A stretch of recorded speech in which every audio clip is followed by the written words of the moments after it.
परमपिता परमात्मा सारी सृष्टि के रचनहार कुल मालिक कबीर परमेश्वर की असीम कृपा से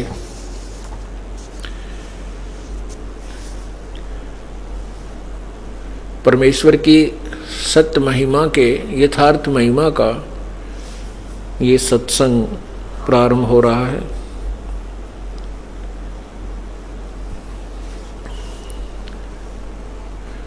उस परमपिता की असीम कृपा से ही ऐसे शुभ समागम किसी पुण्य अक्षेत्र में हुआ करते हैं और बहुत ही पुण्यकर्मी प्राणी सत्संग सुनने के लिए आ सकते हैं।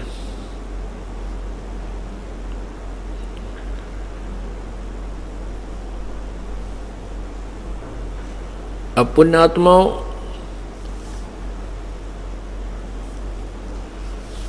हम देखते हैं कि कोई व्यक्ति किसी कारण से कहीं परेशान हुआ है, कोई हॉस्पिटल में बीमार पड़ा है, रोगी है, अंतिम श्वास गिन रहा है, पैसा बहुत लग रहा है और उसके साथ में पूरा परिवार परेशान है, घर का काम भी छूट जाता है और केवल खर्च ही हो रहा होता है और वो विवश होते हैं।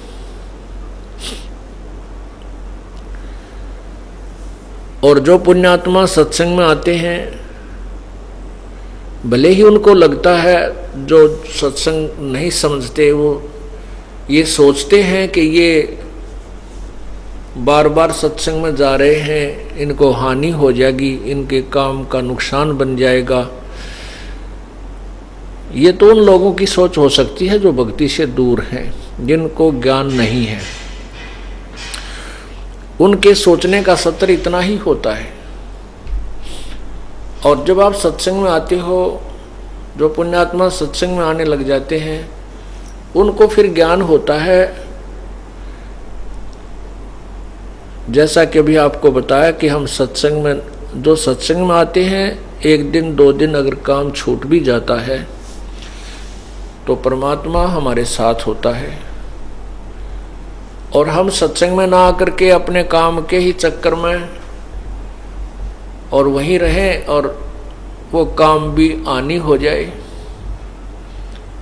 हम क्या कर सकते हैं। एक भक्त बता रहा था कि मैंने ऐसे ही एक बार सोचा कि सत्संग में अब के नहीं जाऊंगा। मेरे को समय था, ऐसा नहीं था कि ना समय हो तो दूसरी बात, समय भी था, पर वैसे ही कमजोर संस्कार या प्रभु की लीला कि मैं सत्संग में नहीं आया और कुछ ऐसे ही अपने कार्यवश कहीं और चला गया, जिसकी जो आवश्यक भी नहीं था। फिर मैं शाम को आया तो मैं आया, 1 घंटा हुआ था वापस आए को वहां से, तो भैंस ने एक बिजली का तार लगा रखा था, एक्स्ट्रा खंभा, वो पंखा ला रखा था। वो भैंस ने बिजली का तार काट लिया और मेरे देखते ही देखते वो भैंस मर गई, खत्म हो गई। 25,000 की भैंस मेरे सामने रहते रहते खत्म हो गई।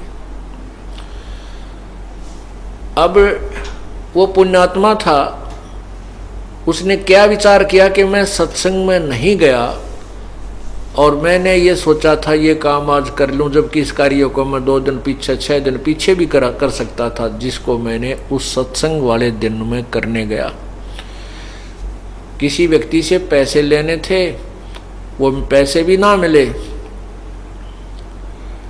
और शाम ने वो 25,000 की भैंस मर गई, वो हानि होगी, मेरे सामने देखते ही देखते हानि होगी। तो पुण्यात्मा ये मेहर थी उसके ऊपर, उसको ये दृढ़ विश्वास हो गया कि आगे अगर ऐसा कोई समय हुआ तो मैं अवॉइड नहीं करूंगा, उसको भगवान के चरणों में जाया करूंगा। यह भी मेर है परमात्मा की कि 25,000 के नुकसान में उसने अनमोल जीवन बर्बाद होने से बचा दिया उस मालिक, उस बच्चे का। नहीं तो वो उल्टी भी सोच सकता था, क्या फायदा हुआ, मैं नाम ले रखा, मेरा नुकसान हो गया, ये हो गया। फिर कहता है कि जी बड़ी दया हुई परमात्मा की, उसके बाद वो पैसे भी मिल गए, सत्संग में आने का संकल्प किया और परमात्मा ने बहुत ही दया कर दी, सारी मौज होगी और दूनी श्रद्धा बढ़ गई परमात्मा के चरणों में। तो पुण्यात्माओं,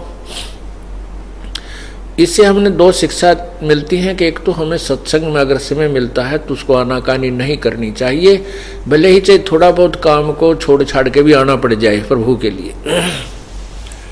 दूसरा ये मिलती है कि परमात्मा जो करता है हमारे लिए अच्छा ही करता है, वो हमारी हित में ही होता है, भले ही हमने उसमें एक तुरंत नुकसान नजर आ रहा है। नहीं, प्रभु जो है बहुत अधिक हानि को थोड़े से में टालता है। इसलिए सत्संग में आने से आपको बहुत पुण्य होता है। या परमात्मा की अमर कथा कहीं भी सुनने को नहीं मिल सकती जो केवल सत्संग में सुनने को मिलती है। आप किसी रिश्तेदार के पास जाते हो, अपनी प्रणाम दुआ करके उसके बाद क्या बातें करते हैं, केवल सांसारिक बातों का ही वहाँ पर दौर शुरू हो जाता है। परमात्मा की चर्चा नहीं चल सकती, नहीं चल पाती। तो इस प्रकार सत्संग में आते हैं तो परमात्मा की महिमा हमें सुनने को मिलती है। एक दूसरे भक्तों को हुए सुखों को हम देखते हैं, उनके ऊपर आई आपत्ति को टला देखते हैं, तो हमारा दृढ़ विश्वास बनता है।